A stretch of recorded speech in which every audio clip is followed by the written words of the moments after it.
Hello everyone. I just wanted to share with you today my December offering for the magazine that I wrote. It's in honor of the 129th anniversary of this nation's historically tragic events, and that would be the massacre of Wounded Knee, South Dakota. I entitled the piece Wounded Knee, the Atrocity. On an early Monday morning in late December of 1890, the 29th day of the month to be exact, one of the historically tragic but also forgettable events in the eyes of the United States government in our history books occurred. The event that I am speaking of is the massacre of Wounded Knee. Although eyewitness accounts and many stories over the last 129 years since the massacre have varied, one irrefutable truth will always remain.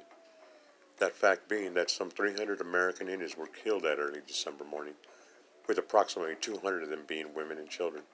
The massacre, the slaughter, the outright murder of these poor, starving, and freezing souls was over in less the amount of time that it would take a child to lace up their shoes for school. The reason for the start of the massacre was supposedly a total misunderstanding, while the reason it happened in the first place was something, no doubt, that had been an inherited idea inside the White Eyes since the arrival of Columbus in 1492. On that morning, after snowing much of the night before, the soldiers of the 7th Cavalry began to disarm most of the few warriors that remained of the Lakota people. When they reached a young warrior by the name of Black Coyote, who happened to be Death, a struggle ensued because the young man felt that the gun he had purchased legally was being taken from him illegally.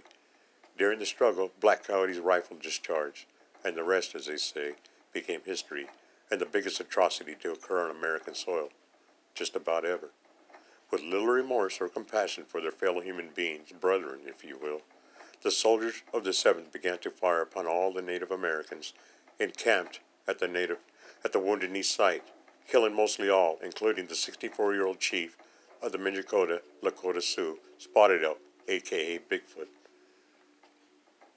One of the main reasons for the 7th Cavalry's incursion of the Wounded Knee encampment was not only out of hatred towards the Native Americans, but out of fear of an ancient ceremony they called the Ghost Dance. For the Native Americans, the practicing of the Ghost Dance seemed to give them all they had left, and that would be one word: hope.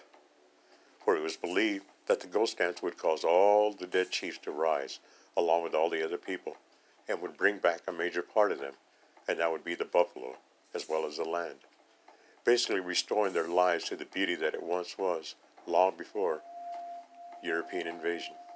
However, for the United States government, the Ghost Dance seemed to strike fear into what they were trying to accomplish, and hope for the Native Americans, in the eyes of the government, was something that would not be tolerated. All these variables contributed to the events that manifested itself into the tragedy or atrocity that has become known, the Massacre of Wounded Knee. For 129 years now, at times almost in secret, Wounded Knee has been a black eye for the United States government, while for the Native Americans, the actions that the government has taken towards trying to rectify what unfolded that day at times has been nothing more than a slap in the face. For there was a time when the soldiers who took part in that tragic day were awarded medals. Medals?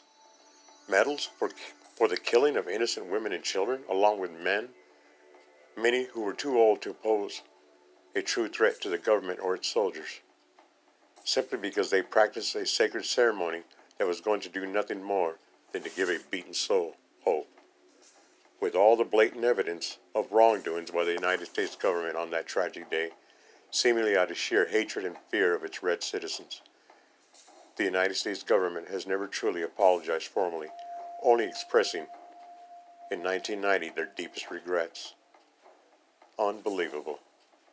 As an American Indian myself, I would now end this by saying something that I'm sure all the indigenous nations of this great country of ours would agree with, actually taking a quote from the once Dark Emperor himself, Caligula.